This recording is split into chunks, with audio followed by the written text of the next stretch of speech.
저는 가정의학과 의사로서 병원을 운영하고 있는데요. 저희 병원을 찾아오시는 환자분들의 공통적인 특징이 있어요. 증상이 생겼을 때 바로 저희 병원에 오시는 게 아니라 여러 병의원을 거쳐서 오신다는 점이에요. 예를 들면 머리가 아파요. 집에 있는 약을 찾거나 약국에 가서 약을 사 먹거나, 그래도 반복이 된다면 집 가까운 병원을 찾아가시죠. 근데 거기서도 뭔가 해결이 안 되면 더 큰 병원, 대학병원, 큰 병원을 찾아가세요.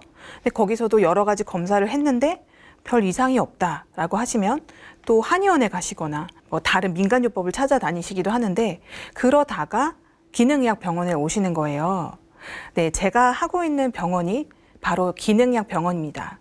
그렇게 여기저기 돌다 찾아오시는 환자분들이 공통적으로 말씀하시는 것이 바로 병원에 가면 저는 정상이래요. 그런데 저는 계속 힘들어요. 라는 말씀이었어요. 그냥 스트레스 때문에 그래요. 신경성입니다. 라고만 하고 나는 치료해 줄 것이 없으니까 정신과에 가보래요.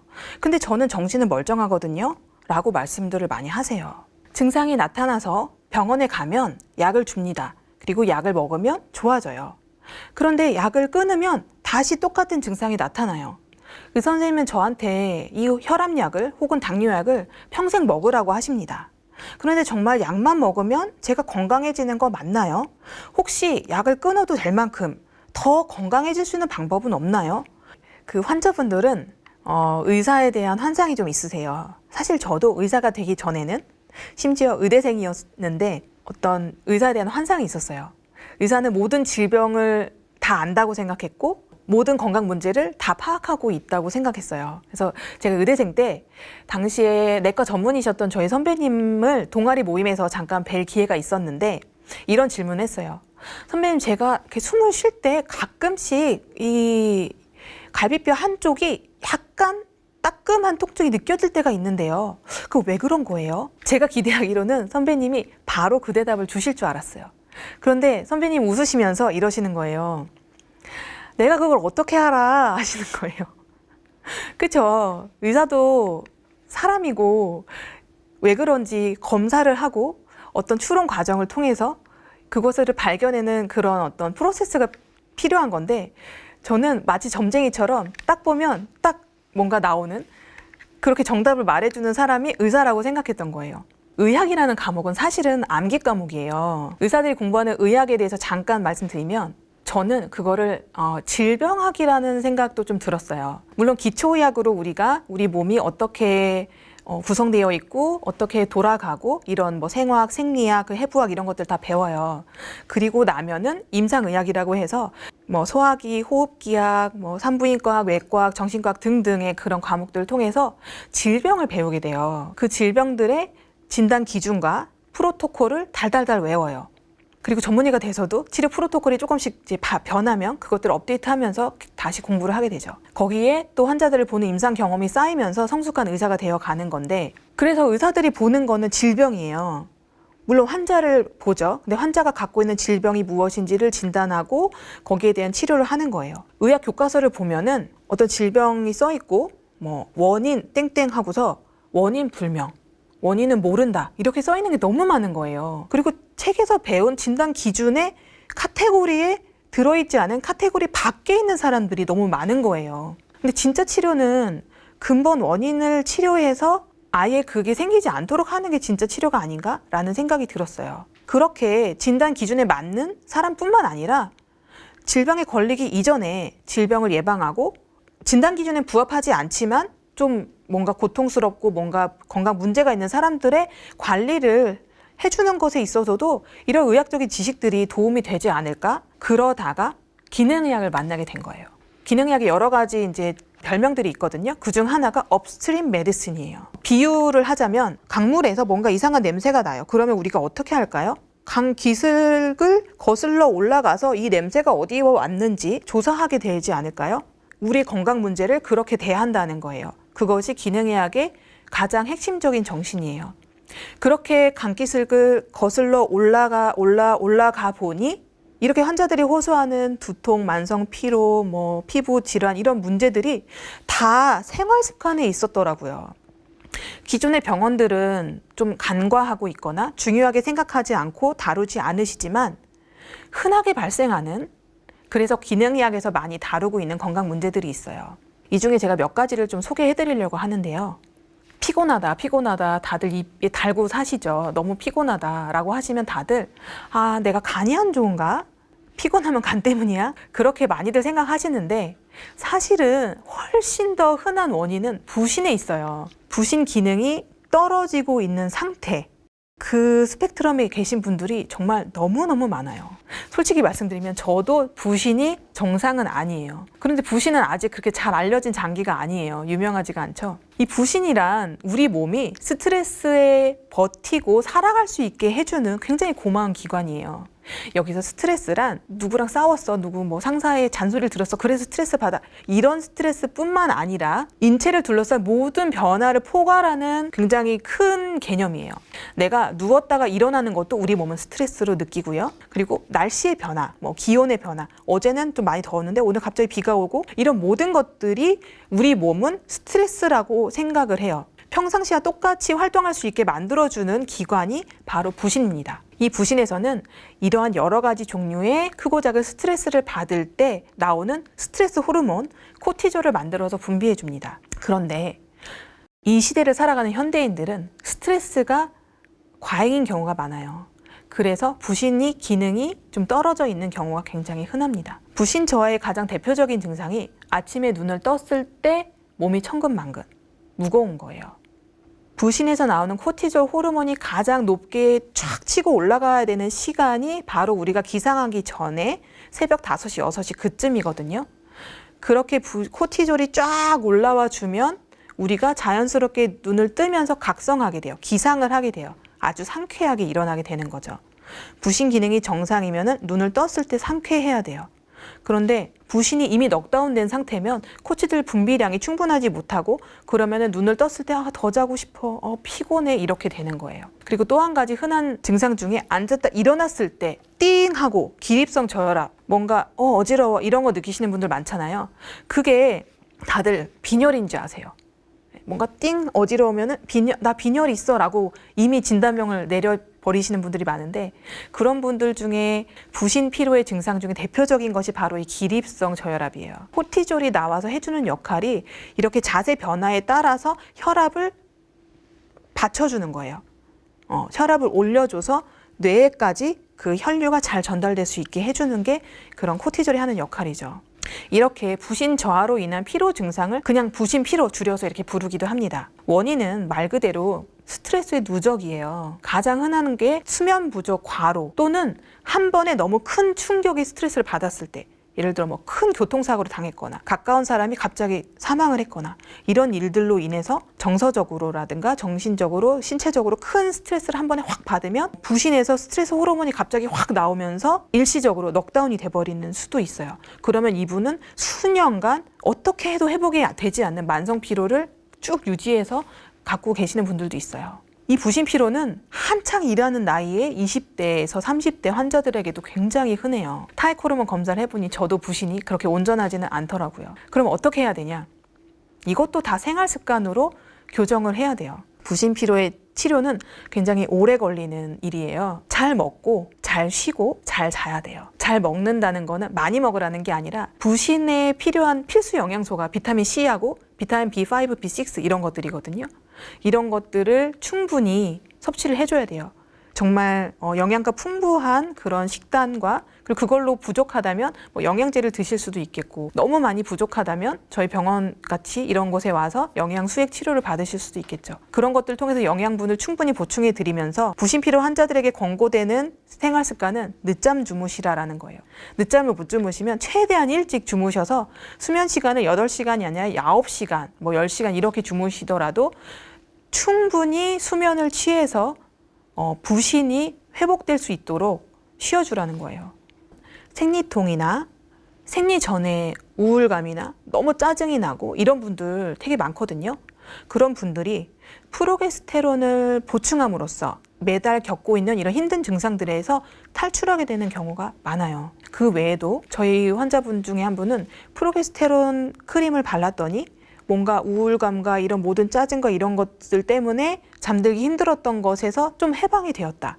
왠지 모르게 마음이 좀 편해지고 잠이 잘 와요 라는 말씀을 하세요. 프로게스테론 하면은 우리나라 말로 황체 호르몬이에요. 배란 후에 생성되는 황체에서 분비가 되고요. 이 여성이 이 배란 후에 임신을 하게 되면 태반에서 많이 분비가 돼요. 그래서 임신을 유지시키는 역할이 프로게스테론의 주된 역할이고, 그래서 여성 호르몬이다라고 많이 알려져 있는데, 사실은 남성의 부신이나 고환에서도 이 프로게스테론이 생산이 돼요. 임신과 생리 주기에 관련된 호르몬이지만 그 외에도 동맥경화를 일으키고 혈관을 좁게 만드는 거품세포를 없애주고 손상된 뇌세포를 복구시키는 역할도 한다는 것들이 최근 논문들에서 밝혀지고 있어요. 그런데 제가 이 프로게스테론 보충을 저희 병원에서 하면서 직접적으로 느끼게 된 것은 프로게스테론은 마음의 평화를 주는 호르몬이구나 라는 걸 느꼈어요. 보통 불안이 높거나 불면증의 문제가 있을 때는 보통 안정제, 수면제 이런 것들 많이 처방을 받으시죠. 근데 저는 그런 것들을 처방하기 전에 우선 혈액 검사를 통해서 이분의 프로게스테론 수치를 보고 또는 타액 호르몬 검사를 통해서 그것들을 확인하고 그것들이 낮다면 우선 프로게스테론부터 보충을 해봐요. 왜냐하면 이 부족한 분들이 너무 많고 이 부족 증상 중에 하나가 생리전 증후군이 심하신 거, 생리통이 심한 거, 그리고 불면증이나 이유 없는 불안 이런 것들이 있어요. 그리고 반복적으로 유산을 하시는 분들도 당연히 프로게스테론이 임신 유지에 중요하기 때문에 그런 연관이 당연히 있겠죠. 생리전에 정말 들어 누워서 진통제를 계속 먹어야 될 정도로 심한 그런 생리통 몸살을 겪는 분들이 이것을 보충하면서 완전히 정상으로 되신 분들도 있어요. 내가 생리를 할 때가 됐나라는 거를 시작해서야 알게 될 정도로 생리전 증후군이 없어진 분들도 있어요. 그러면 프로게스테론이 왜 그러면 부족해졌냐라고 물으시면은 사실은 스트레스예요. 스트레스 또는 너무 적은 식사량 이런 것들이 원인이라고 합니다. 이것도 사실은 수면 부족에서 시작이 될 수 있어요. 근데 어디서 시작되었는지는 사실 몰라요. 어떤 스트레스 요인이 있었겠죠. 그래서 잠도 못 자고 잠을 못 자면 더 스트레스가 더 레벨이 올라가고 그 결과 프로게스테론이 결핍되고 프로게스테론이 불안과 불면을 또 일으키고 그것이 또 스트레스를 악화시키고 악순환의 고리에 들어가게 되는 거죠. 거기서 일단 환자를 꺼내 오려면 인위적이라고 생각하실 수는 있지만 프로게스테론을 보충해 주는으로써 잠을 잘 자게 만들고 그러면 이 환자의 생활 패턴 자체가 좋아지면서 잘 자야 우리가 식욕도 올라오고 잘 먹게 되죠. 그럼 영양도 더 보충이 되고 그러면 나중에는 프로게스테론이 몸에서 잘 만들어지는 상태가 되는 거예요. 그래서 선순환의 고리에 들어가게 하는 것이 저희 기능의학 치료의 목표인 거죠.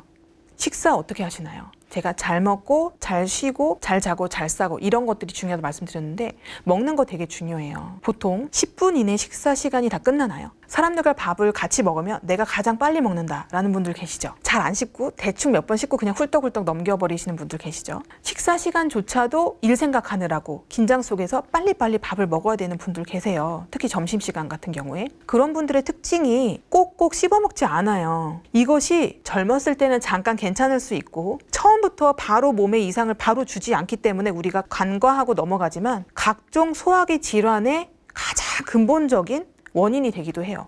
저희 병원에 어떤 피아노 학원을 운영하시던 선생님이 오셨는데 음식을 조금만 먹으면 바로 얹혀요. 이게 내려가지를 않아요. 최소한 5시간은 서서 움직여야지 이게 내려간다는 거예요. 그게 위무력증 이런 거거든요. 원래는 이렇게 좀 마른 편이셨지만 건강하신 분이었어요. 병원을 거의 안 다니셨대요. 왜 그렇게 위가 나빠졌을까를 계속 생활 습관을 체크해 보니까 피아노 학원을 운영하시다 보니까 식사 시간을 그냥 건너뛰신 거예요. 먹더라도 빨리 급하게 조금 먹고 그렇게 불규칙한 식사 시간에도 굉장히 긴장도가 올라가 있었고 제대로 소화액이 나오지 않는 상태에서 대충대충 근데 그것밖에 없어요. 그런데 지금은 음식을 넘기기도 힘든 그런 상태가 돼서 지금은 아무 일도 할 수 없는 정말 중증의 환자 상태가 된 거예요. 이런 거 사람들 잘 모르시잖아요. 내 생활 습관 하나가 나의 삶에 큰 영향을 줄 수 있다는 거를 꼭 말씀드리고 싶습니다. 잠은 어떻게 주무세요? 몇 시쯤 잠이 드시나요? 또 중간에 몇 번 깨시나요? 몇 시에 주무셔서 몇 시에 일어나시나요? 전 이런 것들을 환자분께 다 물어봐요. 저희 병원에 오시는 환자분들 중에 은근히 20대 환자분들이 많으신데 이분들의 공통점이 최소한 새벽 1시는 무조건 넘기고 새벽 2, 3시 이후에 잠드시는 분들이 굉장히 많아요. 근데 그 수면의 질이 그렇게 좋지가 않아요. 혹시 잠자기 전에 핸드폰 계속 들여다보시나요? 우리가 잠을 자는 시간은 내가 활동하지 않기 때문에 낭비되는 시간이라고 생각하시는 분들도 계시죠. 그래서 최대한 잠을 줄이고 열심히 일을 해야 내가 발전하고 내가 더 성장한다고 생각하실 수도 있는데, 자는 시간은 내 몸을 다시 재충전하고 내 세포들이 새 것으로 바뀌는 재생 시간이에요. 특히 이 멜라토닌은 정상적으로 우리가 잠을 잘 때 새벽 3시쯤에 가장 피크치를 치는데, 이 멜라토닌이 나와줘야 내 몸에서 매일 생겨나고 있는 암세포들을 싹 정리해줘요. 내가 아무리 사회적으로 잘 나가고 출세하고 이런다고 해도 젊은 나이에 갑자기 암에 걸리면 어떻게 되겠어요? 모든 것이 올스톱되겠죠. 그만큼 잠은 너무나도 중요합니다. 이런 잠의 습관이 안 좋은 것 때문에 발생하는 여러 가지 문제들 중에 가장 첫 번째는 지루성 피부염이라든가 알 수 없는 피부 질환들, 종기가 난다든가 이런 것들이 많고요. 수면 부족이 또 다른 장내 미생물에도 영향을 주고 스트레스 지수를 높이고 우리 몸의 긴장도를 높여서 결국 부신 피로를 유발하고 만성 피로로 가기도 하고, 바로 이런 여러 가지 생활 습관의 잘못으로 인해서 발생하는 건강의 이슈들을 저희 기능의학에서 주로 다루고 있습니다. 기존의 병원들은 좀 간과하고 있거나 중요하게 생각하지 않고 다루지 않으시지만 기능의학에서 많이 다루고 있는 건강 문제들이 있어요. 위산 과다에 대해서는 많이들 알고 계시죠. 내시경을 해보니까 위산이 역류돼서 그렇대, 이런 분들은 내가 위산 과다인가 보다라고 알고 계시는 분들이 많죠. 물론 위산 과다도 있어요. 혈액 검사를 해보면 환자분들이 위산 분비 능력이 저하되어 있으신 분들이 오히려 더 많아요. 위산의 기능은 첫 번째 단백질을 소화해요. 그리고 미네랄들이 흡수를 도와요. 또 들어온 음식물에 유해균, 바이러스들을 살균하는 기능을 가져요. 그래서 위산이 부족하면 이런 유해균들이, 온갖 잡균들이 그냥 살아서 장까지 가는 거예요. 바로 장내 미생물의 미생물 과다 증식을 일으킬 수 있는 거고요. 위산이 충분히 나와야 위와 식도 사이의 관략근이 꽉 잠겨요. 그래서 위의 산이 식도로 넘어가지 않도록 해주는 거예요. 그런데 위산이 저하가 되면 고기 종류나 단백질을 음식을 먹었을 때 소화가 안 돼요 라는 분들 계세요. 그게 위산 저하 환자들의 특징이고요. 또 완벽하게 소화되지 못한 이 단백질들이 그대로 소화되지 못한 채 장으로 내려가면 불필요한 면역 반응, 알레르기 반응들을 일으킬 수 있어요. 그리고 음식물로 먹은 영양분들이 잘 분해가 되지 않으면 흡수도 안 돼요. 그러니까 살은 찌는데 미네랄이라든가 이런 필수 영양소 결핍이 되기 쉬워요. 그래서 손톱이 갈라진다던가 이런 문제들이 생기죠. 위식도 역류가 안 되도록 하는 위식도 영역을 구분지어주는 관략근이 제대로 잠기지 못하기 때문에 위산이 식도로 역류되는 일이 일어나요. 그 원인이 위산 과다가 아니라 위산 저하일 수 있다는 거예요. 근데 이 모든 문제들이 사실은 연결되어 있어요. 수면 부족이 지속되면 나는 하루에 4시간, 5시간 자도 괜찮아 라고 느끼실 수는 있어요. 하지만 우리 몸은 그것을 스트레스로 인지를 해요. 그래서 교감신경이 굉장히 올라가요. 그러면 위장은 위에 소화 효소들이 잘 분비가 되는데 그게 안 돼요. 그러면 위산 저하가 되죠. 위산이 충분하지 못하면 아까 말씀드렸듯이 장내 미생물이 살아서 장까지 가서 과잉 증식이 돼요. 그러면 그 장내에 있는 미생물 중에 유해균들이 많아지면 염증 물질들을 얘네들이 만들어내요. 그럼 장이 손상돼요. 근데 거기서 만들어진 염증 물질들이 장 안에만 있는 것이 아니라 그 염증 물질들이 이동을 해요. 그러면 그것들이 혈관을 타고 전신을 돌면서 가려움증이나 두드러기를 일으킬 수도 있고, 관절로 가면 관절염, 그리고 손가락, 발가락 끝에 말초 신경염까지 일으키게 돼요. 그러면 그 통증과 가려움증 때문에 또 잠을 못 자게 돼요. 수면의 질이 얕아지죠. 그러면 다시 또 악순환의 고리가 이제 시작이 되는 거예요. 바로 이 물질이 그분의 15년간 브레인 MRI, CT를 다 찍어도 나오지 않았던 그 만성 두통의 주요 원인이 바로 이 장내 미생물이 만들어낸 염증 물질이었다는 거죠. 건강 스펙트럼이라고 혹시 들어보셨나요? 우리 건강의 단계는 굉장히 여러 가지의 그런 스펙트럼을 가지고 있어요. 여러 단계를 가지고 있다는 거죠. 우리도 과거를 돌아보면 내가 그랬던 적이 있었지라고 말씀들을 많이 하시죠. 내 20대 때는, 내가 고등학생 때는 쇠를 씹어 먹어도 다 소화를 시켰어라는, 하나도 아프지 않으면서 아침에 눈 떴을 때 너무 상쾌하고 활력이 넘치는 그런 최적의 완벽한 건강 상태가 있고요. 그리고 또 최악의 건강 상태는 거의 사망하시기 하루 이틀 전, 정말 물도 못 넘기고 정말 의식이 오락가락하는 그런 상태도 있죠. 그리고 그 가운데는 사망에 이르게 하는 중대한 질병을 진단받으신 분들 있죠. 그리고 중대한 질병으로 가기 전에 그분은 분명히 경미한 어떤 건강 문제가 있었을 거예요. 생명에 크게 위협이 되지는 않지만 그래도 질병을 가지고 계시고 약을 먹어야 되는 분들이 있고요. 그렇게 신호가 나타나지는 않지만 건강이 안 좋은 상태로 가고 있으신 분들이 있어요. 근데 그 상태에서도 몸에서 아직 아무런 변화가 나타나지 않는 상태도 있죠. 이렇게 여러 가지 건강 스펙트럼이 있는데 그중에 나는 어디에 있으며 무엇을 목표로 하고 있는지는 개개인마다 다 다릅니다. WHO에서 제시한 건강의 정의가 있어요. 단지 질병이 없는 상태가 아니라 육체적, 정신적, 사회적 행복이 모두 완전한 상태를 의미해요. 이런 건강에 도달하려면 의사만 가지고는, 아니 의사의 도움만 가지고는 안 되죠. 어떤 사회적인 그런 시스템, 복지 이런 것들이 다 따라와 줘야 되는 거죠. 제가 공부하는 기능의학은 미국에 이제 본부를 두고 있는 가장 큰 기능의학 학회에서 나오는 자료들, 강의들을 가지고 제가 공부를 하고 있는데요. 거기서는 기능의학 매트릭스라는 게 있어요. 펑셔널 메디슨 매트릭스라고 해서 이 환자를 파악하는 차트예요. 라이프스타일 팩터라고 해서 5가지 영역을 이 환자에 대해서 파악하게 되어 있어요. 수면, 이완, 2번째 운동 활동량, 3번째 영양 상태, 4번째는 스트레스, 5번째가 인간관계예요. 그냥 잘 자고, 잘 먹고, 잘 싸고 그렇게 되면 돼요. 그러면 많은 분들이 이렇게 말씀하시죠. 아니 내 생활 습관이 어때서 다들 이렇게 사는 거 아니야? 바쁘면 외식도 하고 음식도 배달시켜 먹고 그리고 직장인들 다 커피 달고 살고 담배 피우고 다 그렇게 사는 거 아니에요? 뭐 얼마나 더 유별을 떨어야 건강해지는 겁니까? 현재의 생활 습관의 작은 차이가, 그 차이가 그렇게 커 보이지 않지만 나중에는 굉장히 큰 차이로, 건강 상태의 차이로 나타날 수 있습니다. 7, 8시간 숙면하시는 분과 자다가 자꾸 깨고 늦게 주무시고 술, 담배 이런 것들도 개개인마다 많은 차이가 있고요. 운동을 하느냐 안 하느냐 이것도 큰 차이가 있어요. 자, 이렇게 얘기하면 조금 뜬구름 잡는 것 같으니까 저희 환자 얘기를 한번 해볼게요. 저희 병원에는 은근히 이제 젊은 환자들이 꽤 많이 오시는데 이분은 30대 워킹맘이었어요. 건강 고민은 15년간 지속된 두통이었어요. 그리고 그 외에도 여러 가지 건강 문제를 갖고 계셨는데 이분도 마찬가지로 대학병원에 가서 MRI, CT 다 찍고 해봤는데 이상이 없다고 정상이라고 하신 분이었어요. 일단은 수면의 질과 양이 다 너무 부족했고요. 운동은 거의 안 하는 수준이었고 음식은 자극적이고 칼로리가 높았지만 영양가는 부족한, 섬유질이 특히 부족한 그런 식단을 가지고 있었고 스트레스는 뭐 말도 못하죠. 육아 스트레스만으로도 이미 과부하일 텐데 업무 스트레스까지 있었을 테고요. 내 스트레스를 해소하고 나를 지지해 줄 만한 인간관계도 사실 부족했던 거죠. 그래서 검사를 해봤어요. 장내 미생물 중에 유해균의 증식 상태가 저희 병원 최고 기록을 찍으셨어요.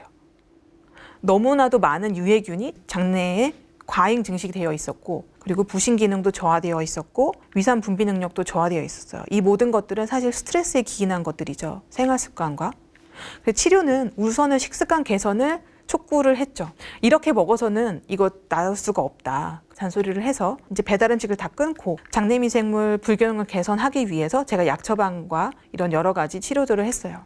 그리고 영양 수액으로 부족했던 그런 영양들을 보충해주기 시작했고 이렇게 여러 가지 치료를 한 결과 한 달도 안 돼서 15년 이상 달고 살던 두통약을 끊었어요. 워킹맘이 어떻게 집에서 생활 습관을 바꿨냐고요? 당뇨 식당 배달해주는 업체를 찾으셔서 이제 내 입에 이렇게 맛있는 그런 음식이 아니라 건강하고 여러 가지 반찬을 제공해주는 그런 배달을 신청을 하셨더라고요. 이것도 어떻게 보면은 이제 방법이죠. 이분은 정말 저희 병원 와서 정말 급속도로 빠른 속도로 모든 그런 호소하셨던 증상이 다 사라진 케이스예요. 제가 제 자랑을 하는 게 아니라 제가 명의라서 고친 게 아니라 생활 습관을 들여다보고 근본적인 원인을 찾았기 때문에 해결이 된 거예요. 기능의학에서 말하는 생활 습관 교정이라는 게 그게 어려운 건 아니에요. 다들 알고 계세요. 뭐 새로운 얘기가 아니라는 거죠. 천천히 꼭꼭 씹어 먹어라. 이거 굉장히 강조하고 있고요. 통곡물이나 견과류, 채소 등 섬유질이 풍부한 식단을 드세요 라는 거. 이것이 바로 장내 미생물을 건강하게 유익한 균을 늘리기 위한 방법이거든요.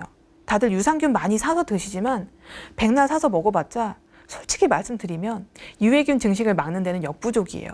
저는 늘 환자들의 장내 미생물 상태를 검사하고 있잖아요. 그것만 가지고는 안 돼요. 그게 도움이 안 된다는 얘기가 아니라 식단을 먼저 바꾸셔야 돼요. 섬유질이 풍부한 식단으로. 그런 인스턴트 음식들, 배달 음식, 외식 줄이기. 그리고 앉아서 사무실 근무하시는 분들 앉아서 2-3시간 훌떡 지나가잖아요. 그것이 이 혈액순환에 굉장히 안 좋아요. 그래서 1시간마다 최소한 1시간에 한 번씩은 일어나서 화장실이라도 다녀오세요. 아니면 뭐 기지개를 켜신다던가 그런 것들이 그 작은 차이가 굉장히 이 건강에는 크게 영향을 줍니다. 또 유산소 운동이나 근력 운동을 꾸준히 일주일에 2번만이라도 하세요. 피로감이 달라져요. 그리고 스트레스 조절. 정말 워커홀릭이신 분들 많죠.